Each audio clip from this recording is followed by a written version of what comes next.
From infrastructure and education to climate action and innovation, development requires money, and a lot of it. That is why no single nation can shoulder the burden alone. This is where multilateral corporations come in. But the question remains to how it actually plays in practice. This has brought us to explore the topic, the role of multilateral cooperation in financing development, and thus building and securing a sustainable future for emerging economies. I am joined in this domain by one very important person, Mr. Manuel Ntumba, who is the managing partner and executive vice president of the Global Public-Private Partnership to Dara's Global Network TGN. For his contribution, Mr. Manuel currently advises governments, intergovernmental organizations, and private sectors in the strategic planning and the strategic management of development programs across various sectors. Thank you very much for honoring this invitation. Thank you. I hope Togo is treating you well. Yes, very well. Happy to be here. Okay. And now you've been on the program before, and we've touched on things that regard technology space and all that. But on the episode for today, I want us to come to what is economy or what is innovation and all that. So as the topic says, multilateral cooperation. In the context of financing development, what is multilateral cooperation? Yes, so multilateral cooperation require a multilateral system. So it means it brings together different governments who come together and work together, because working together is always better than working alone, because in the world we have well-developed countries, and then we have emerging market economies, and then we have least developed countries. So a multilateral system and multilateral cooperation is the system that allows developed countries to support emerging and least developed countries. Okay, you did speak about system, and definitely we know that there is not going to be an equality. If there was already an equality, we wouldn't be having developed and developing. So definitely there will be an involvement or an evolving financial gap that we'll have. So what is the role of those multilateral cooperation in bridging that gap between the developing and the developed countries? Yes, so as an example, I can quickly give a difference between bilateral and multilateral, because in a bilateral system you have a government who is supporting another government directly. It's a collaboration or a partnership between a government and another one.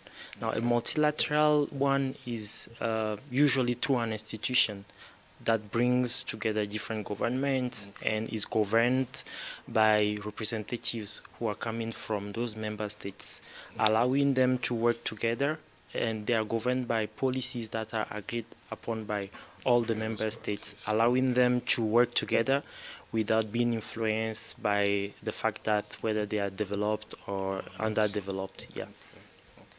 So when we are talking about some of those multilateral cooperation, definitely we are talking about the World Bank, the IMF, the African Development Bank, and I mean many others. Now, I want us to look at practically, if possible, how some of these institutions support the economies of other countries financially. How do they do it? Yes, so for example, you mentioned the World Bank. So the World Bank group has different institutions. The World Bank we all just know it as World Bank. Yeah, so the World Bank itself is a fusion between the International Development Association and the International Bank for Reconstruction and Development. Now, adding to that, the International Finance Corporation and other related institutions that form the World Bank group.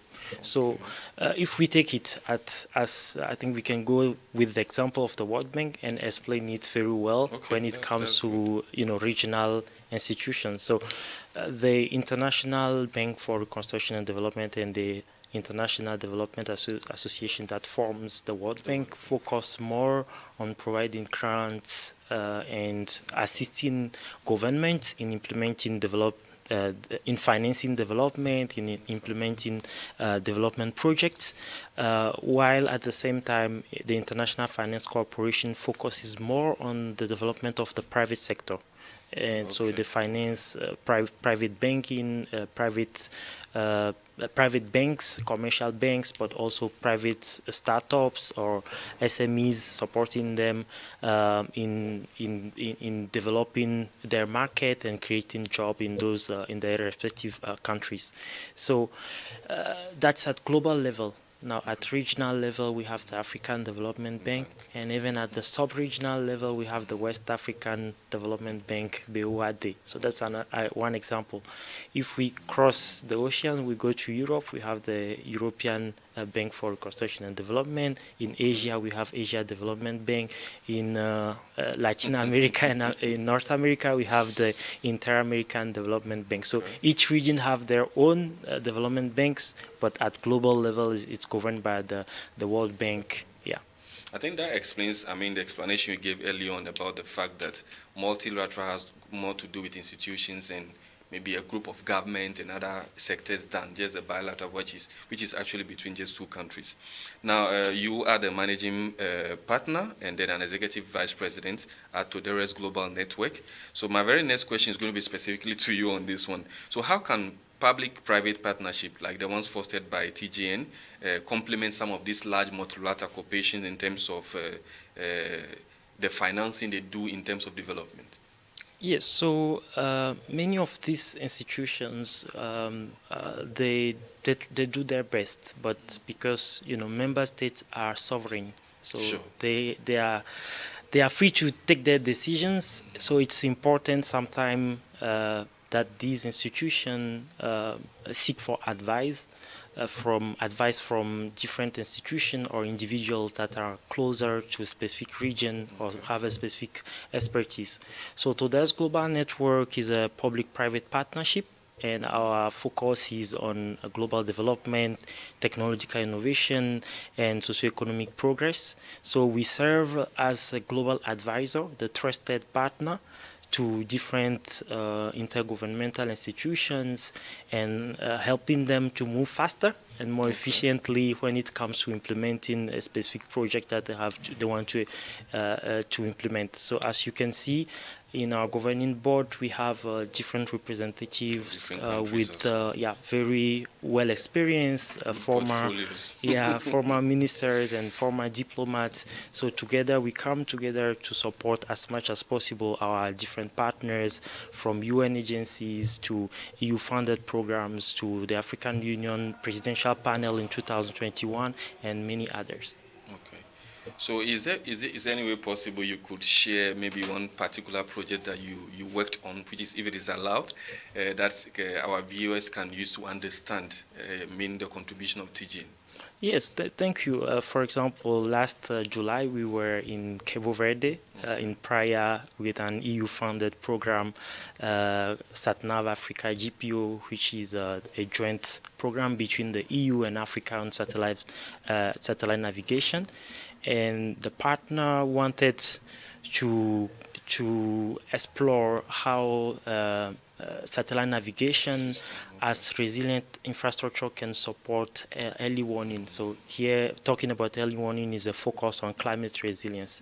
And since since 2023, the UN Secretary General launched the UN for Early Warning for All initiative that's bringing together UN, GRR, WMO, and other institutions to make sure that we are not just talking about climate resilience, but we also have the infrastructure to support that vision. So we were in Cabo Verde, where we supported the partner in organizing a high-level event that brought together digital infrastructure experts, satellite navigation experts, early warning, so climate resilience experts together. And during this conference, two of our senior board members, our two deputy chairpersons, were present, and happy to I have the share. video. So my director, if you could please help us view some of the sections that they had. I think there were 2 interviews that were done, and I actually listened to them, and I think they are really on point. So let's take a look.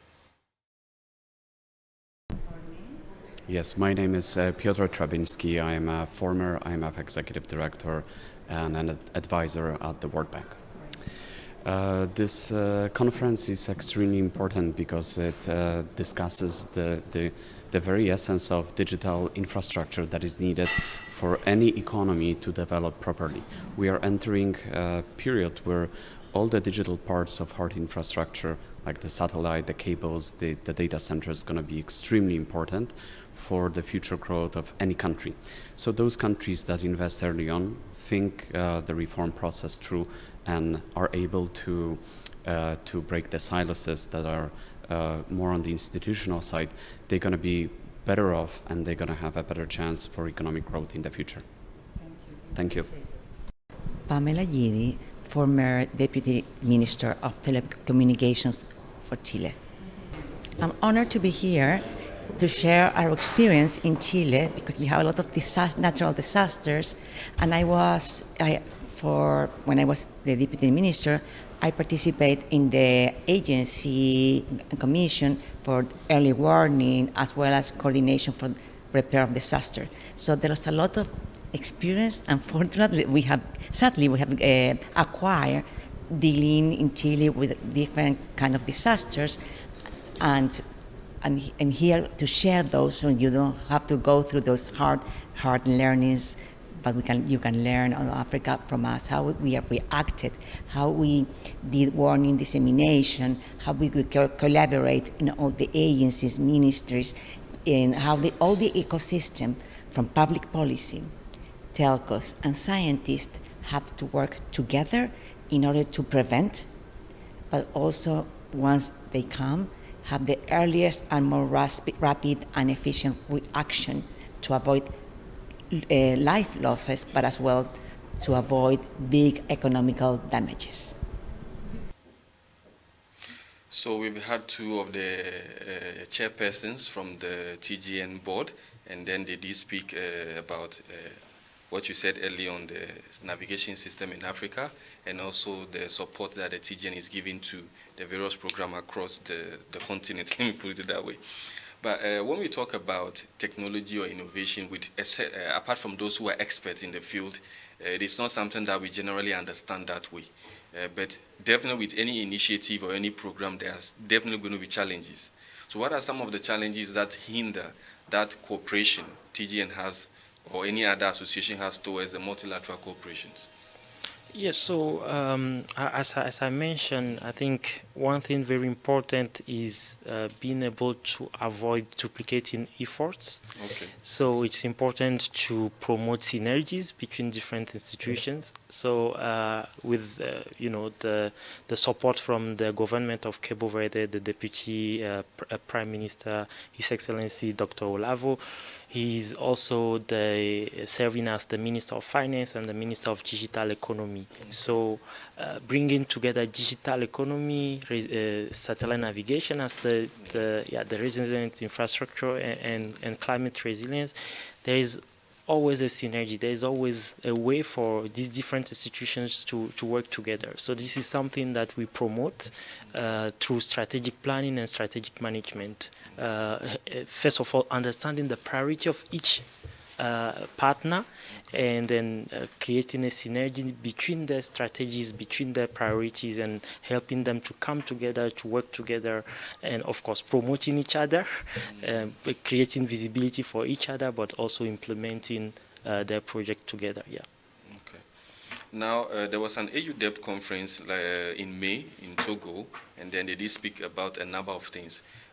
I was hoping you would touch on some risk that may be associated with, implementing programs across, but I think this question might probably put that together.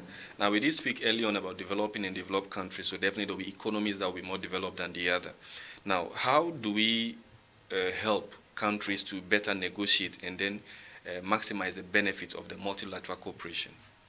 Yeah, so this is a tricky topic, yes. But I'm happy to respond to the level I can. Okay. So from an African Union perspective, the African Union African peer review mechanism has worked for years on the African Rating Agency, and I think it's under construction, under establishment right now. And I think one thing that's important is to I would say, to acknowledge that this is a way forward, because with this rating agency, now we have an African rating agency that's rating African nations. It's going to be helpful when you sit at a negotiation table to discuss debt restructuring, sovereign debt.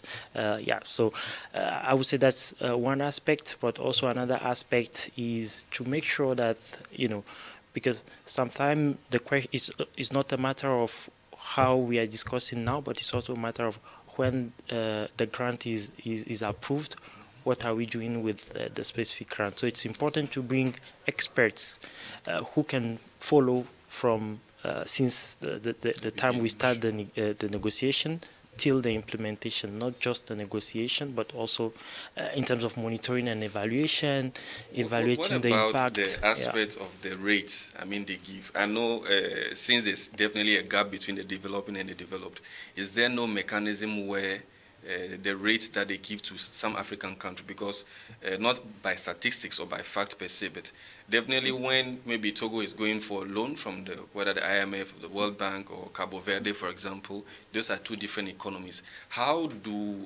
possible is it for them to be able to determine a rate that may be easy for them, so that when the financing comes in, it can equally contribute to the development they are looking for? I'm looking at the way where they can maximize the benefit of that cooperation, not that they will go in and then there will be risk and they will have to take much more of the risk on their own. Yeah, I think it's also a matter, because you mentioned Cabo Verde. Cabo Verde is one of the highest rated countries in Africa. Okay. So in terms of the economy and how, GDP per capita. So I would say that, one aspect is governance. So how is, the different funding and grants that were approved in the past, how are they managed? What is the level of accountability, the level of transparency that is added? So I think that's something that's important. And if Cabo Verde can do it, if some African countries can do it, I'm very positive that other African countries can do it, and other emerging market economies and developing countries can also do it very well. Yes. Now, there's always a risk because, as you said early on, how previous loans or grants were managed might determine if they may or may get another one. But definitely, even if they were properly managed, evolution brings about changes and different forums, different reforms, and then different policies come in. Now, how can developing countries guard against the risk of depending or being in the debt trap and then the power imbalance between multilateral financing? Because definitely what World Bank would give may not be the same thing IMF would give. What maybe the African Development will give may not be the same thing other banks or other institutions will give. So what would you suggest, if possible, for developing countries to guard against dependency, debt trap, and then the power imbalance? Yes, so I think for this example, maybe I can go a little bit outside of Africa. So if we take examples from Asia, from a country we all know like India, for example. So it's a matter of analyzing what you can leverage in your economy to not be dependent on debt. Of course, debt can be necessary to a certain point, but it's important to plan ahead, to have a strategy, to be able to go through maybe very specific annual strategies what do we want to achieve this year, what do we want to achieve next year. I won't go there, but sometimes we do have agendas that are too long, up to 50 years, up to 30 years.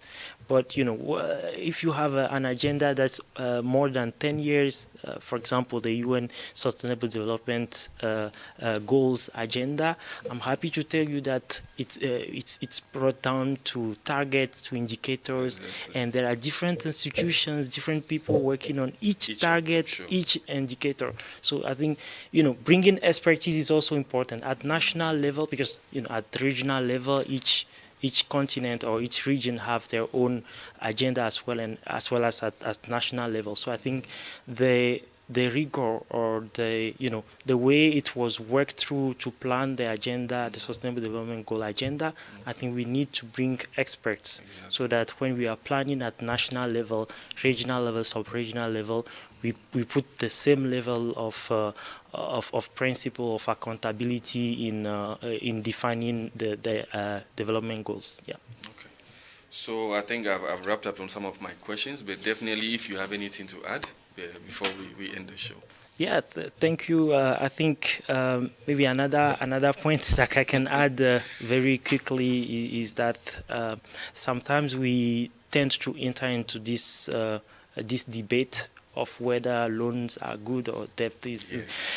So it's sometimes complicated to manage a country because there are priorities, and you may or may not have the funding available. So yes, it's important, but again, planning ahead for the next few years is important, not going maybe year by year. It can be another way, and also bringing in governance experts, governance advisors to help you plan. Maybe sometimes they feel, what they have to pay those people. Advice and consultancy is something that I think people don't really value as much. Because for you who has worked with a number of associations, definitely there will be mass experience you have. But in case maybe a particular government needs that kind of advice, they may probably be looking at, so maybe I have to pay this guy millions just to come and sit and listen to him. How, just off the topic, what do you think you can make the consultancy or the strategic management you do more appealing so that those institutions and government can actually see the value that it holds? Yes, so I agree with you, but I would say that in these years, in recent years, I think it has been proven that advisory is very important, and there is no multilateral project being implemented without advisory right now, either from firms or from individuals. But it's a very complicated or a very, I would say, competitive process. So before you come top to that competitive process, you have to be the best. You have to have references that prove that you've done it before. You know what you are doing. So you are not being hired because you are a friend of someone.